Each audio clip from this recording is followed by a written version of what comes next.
Hello student, आज हम लोग वस्तुनिष्ठ प्रश्न को देखेंगे। फर्स्ट नंबर क्वेश्चन है ऐसे पदार्थ जिनसे होकर प्रकाश आसानी से पार कर जाता है क्या कहलाते हैं? तो पारदर्शी पदार्थ कहलाते हैं। ए नंबर ऑप्शन सही है, पारदर्शी पदार्थ। सेकेंड नंबर क्वेश्चन देखते हैं, परावर्तन का कोण होता है। तो परावर्तन का कोण क्या होता है, तो इसे ठीक से पहले समझ लेते हैं। ये एक दर्पण है, प्रकाश इधर से आई, आपतित आने वाली प्रकाश क्या कहलाती है? आपतित किरण कहलाती है। आने वाली किरण आपतित किरण और जाने वाली किरण परावर्तित किरण, और बीच में एक अभिलंब बनता है। तो ध्यान दें कि आपतित किरण, ये आपतित किरण है, जो किरण आ रही है आपतित किरण, और ये अभिलंब है, ये अभिलंब है और ये आपतित किरण है। तो आपतित किरण और अभिलंब के बीच के कोण को आपतन कोण कहते हैं, आपतन कोण कहते हैं। ठीक। और परावर्तित किरण, ये जाने वाली किरण परावर्तित किरण और अभिलंब के बीच के कोण को परावर्तन कोण कहते हैं, परावर्तन कोण कहते हैं। तो यहाँ क्या पूछा जा रहा है? यहाँ पूछा जा रहा है कि परावर्तन कोण क्या होता है, परावर्तन कोण किसे कहते हैं? तो यहाँ होना चाहिए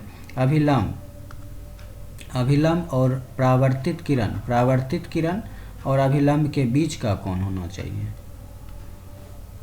तो ऑप्शन आपतित किरण और दर्पण की सतह नहीं होगा, ए नंबर नहीं होगा। आपतित किरण और आपतन बिंदु नहीं होगा। परावर्तित किरण और दर्पण की सतह नहीं होगा। परावर्तित किरण और आपतन बिंदु यानी ये परावर्तित किरण और अभिलंब के बीच का कोण ये होगा। तो यानी परावर्तित किरण और आपतन बिंदु पर खींचे गए अभिलंब के बीच का कोण। तो ये डी नंबर ऑप्शन बिल्कुल सही है। तीन नंबर क्वेश्चन देखते हैं, निम्नलिखित में किस दर्पण द्वारा किसी वस्तु का वास्तविक प्रतिबिंब मिल सकता है? तो वास्तविक प्रतिबिंब मतलब क्या? उल्टा। वास्तविक के साथ हमेशा उल्टा रहता है, इस बात को ध्यान रखना है। वास्तविक के साथ क्या रहता है? उल्टा।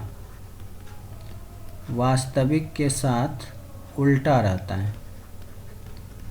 तो निम्नलिखित में किस दर्पण द्वारा किसी वस्तु का वास्तविक प्रतिबिंब मिल सकता है? तो समतल दर्पण काल्पनिक बनाता है, काल्पनिक का मतलब सीधा हो जाता है, तो ये तो होगा नहीं।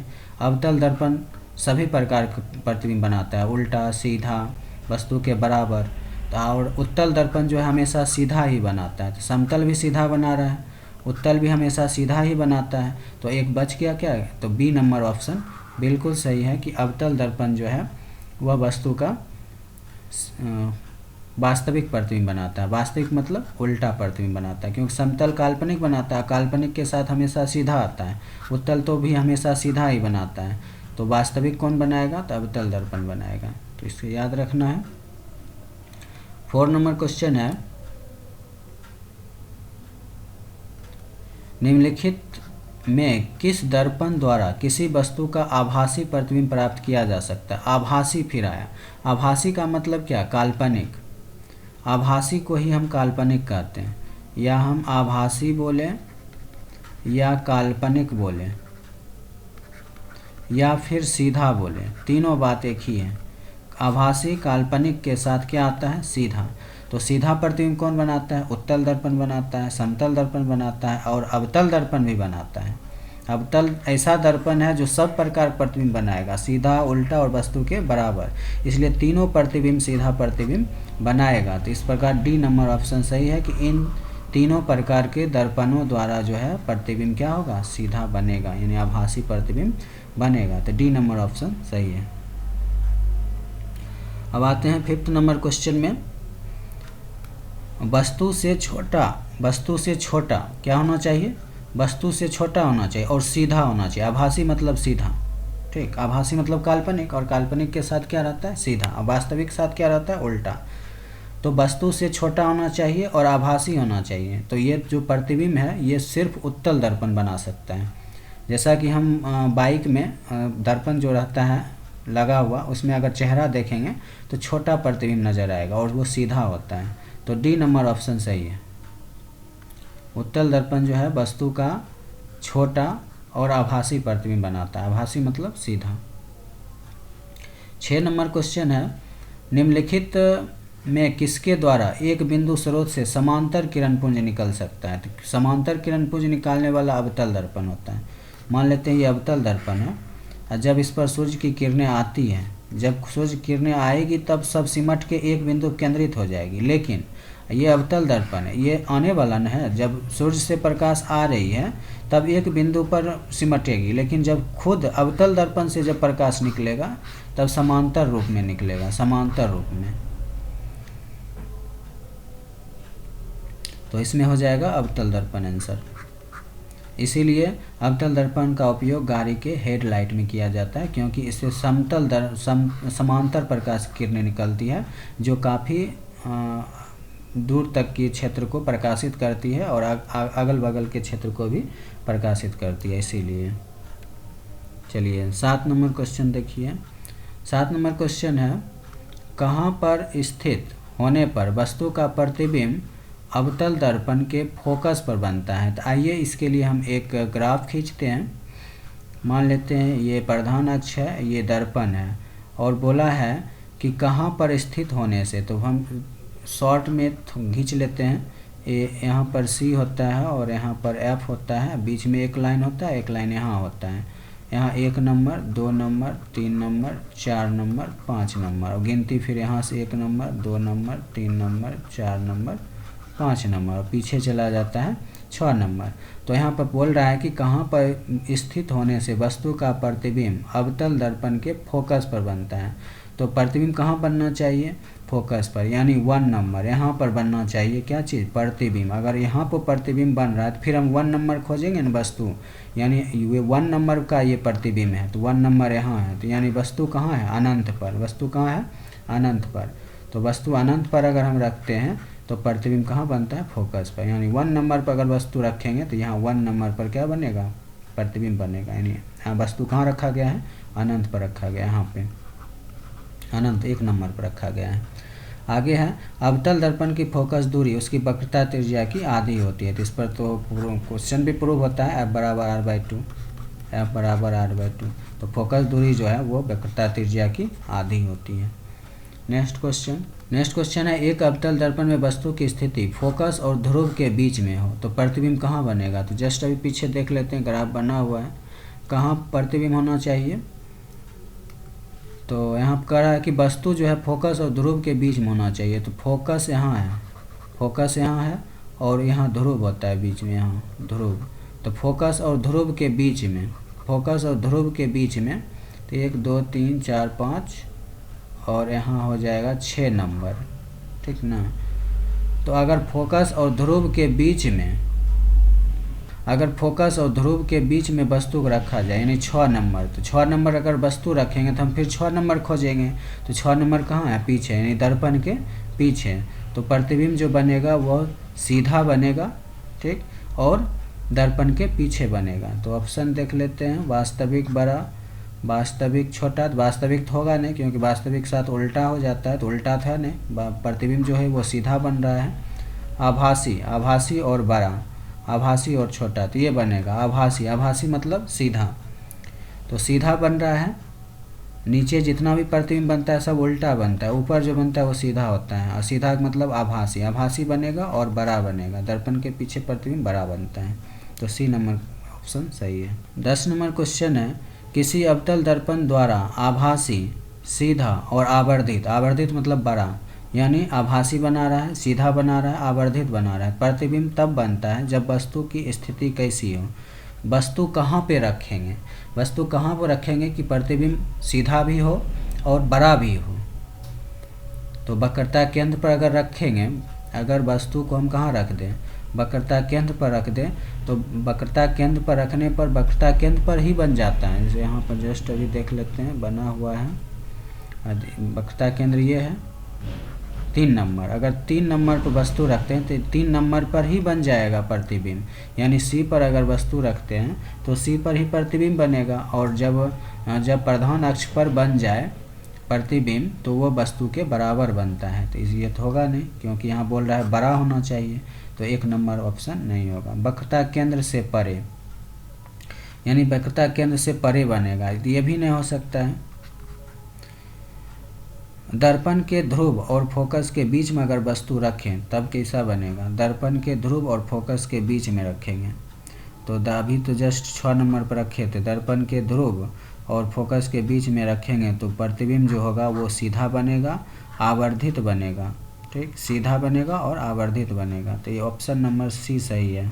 तो दर्पण के ध्रुव और फोकस के बीच में अगर हम वस्तु को रखते हैं तो प्रतिबिंब जो होगा वो आभासी होगा, सीधा होगा और वस्तु से बड़ा होगा। 11 नंबर क्वेश्चन है, मोटर गाड़ी के चालक के सामने लगा रहता है। तो कोई भी मोटर गाड़ी हो तो उसके सामने हमेशा उत्तल दर्पण लगा रहता है, क्योंकि यहाँ मोटर गाड़ी के सामने बोल रहा है, मोटर गाड़ी के सामने लगा दर्पण होता है तो उत्तल दर्पण होता है ताकि पीछे की गाड़ियों को देखने में सुविधा हो। लेकिन यहाँ पर साइड बगल में होना चाहिए, क्योंकि ड्राइवर जहाँ बैठा रहता है ना उसके बगल में वो दर्पण लगा रहता है। तो यहाँ सामने दे दिया तो कोई दिक्कत है नहीं, जैसा क्वेश्चन रहे उत्तल दर्पण ही आंसर होगा। तो इसे साइड मिरर भी कहते हैं।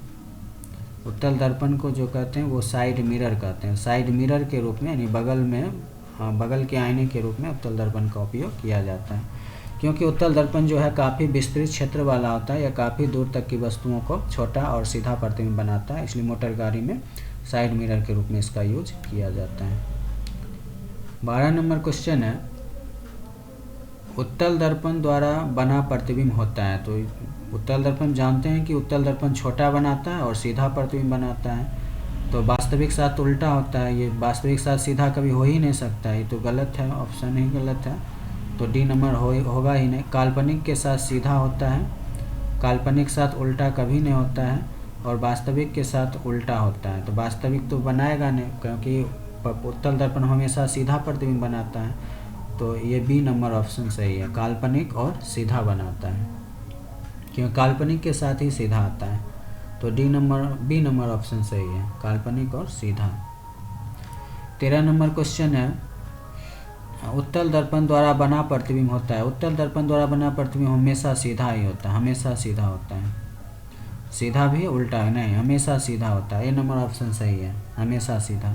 एक दर्पण से किसी भी दूरी पर रखी एक वस्तु का सीधा प्रतिबिंब प्राप्त करना है तो दर्पण हो सकता है। अगर एक दर्पण से किसी भी दूरी पर, कोई भी दूरी पर वस्तु अगर रख दें तो वो हमेशा सीधा ही बनाएगा, फिक्स है कि सीधा ही बनाएगा।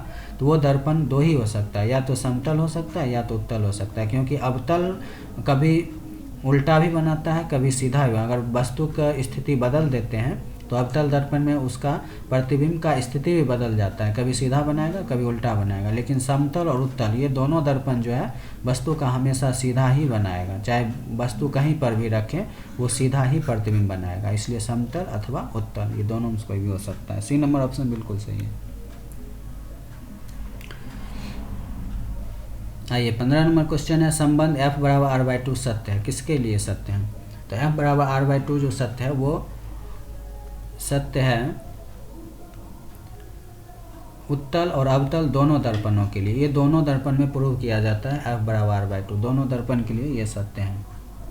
16 नंबर क्वेश्चन है, एक गोलीय दर्पण द्वारा बने प्रतिबिंब का आवर्धन m है, m ऋणात्मक है। ऋणात्मक ले लिए, ऋणात्मक वाला चीज़ अवतल में होता है। इसका अर्थ है यह कि प्रतिबिंब क्या होगा, अगर गोलीय दर्पण में बना प्रतिबिंब का आवर्धन m ऋणात्मक है, ऋणात्मक मतलब हो गया अवतल, तो वस्तु से छोटा तो होगा नहीं। वस्तु से छोटा होता है किसमें? उत्तल में होता है।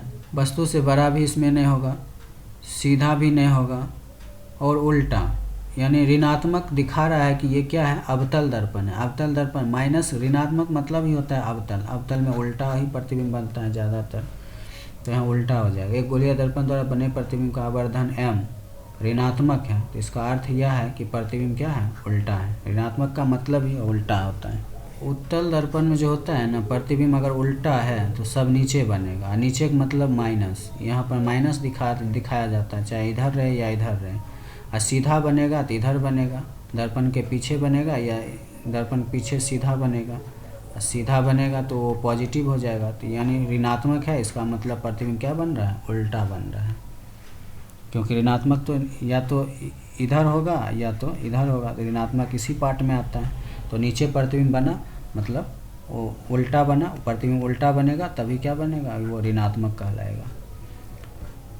नेक्स्ट क्वेश्चन है 32 सेंटीमीटर वक्रता त्रिज्या वाले उत्तल दर्पण की फोकस दूरी बताइए। तो 32 सेंटीमीटर वक्रता त्रिज्या है, 32 सेंटीमीटर वक्रता त्रिज्या है, मतलब है r बराबर 32 सेंटीमीटर है। तो हम जानते हैं कि फोकस दूरी जो होता है वक्रता त्रिज्या की आधी होती है, 32 है तो 16 हो जाएगा, 16 सेंटीमीटर। परावर्तन कितने नियम है, परावर्तन के 2 नियम हैं। उसके बाद है 25 सेंटीमीटर फोकस दूरी वाले अवतल दर्पण की वक्रता त्रिज्या क्या होगी। तो 25 सेंटीमीटर अगर फोकस दूरी है तो वक्रता त्रिज्या इससे दोगुना होता है, वक्रता त्रिज्या फोकस दूरी का दोगुना, और फोकस दूरी वक्रता त्रिज्या का आधा होता है। अगर फोकस दूरी पूछे तो वक्रता त्रिज्या का आधा, अब वक्रता त्रिज्या पूछे तो फोकस दूरी का दोगुना, तो 25 है तो 50 हो जाएगा वक्रता त्रिज्या। उसके बाद 20 नंबर क्वेश्चन था, इसमें ऑप्शन देने के लिए छूट गया है। 20 नंबर क्वेश्चन था कि निम्न में दर्पण सूत्र लिखिए। तो दर्पण सूत्र पता है सबको कि 1/v + 1/u बराबर 1/f होता है, तो इसे याद रखना है। ऑब्जेक्टिव कभी कभी पूछ दिया जाता है।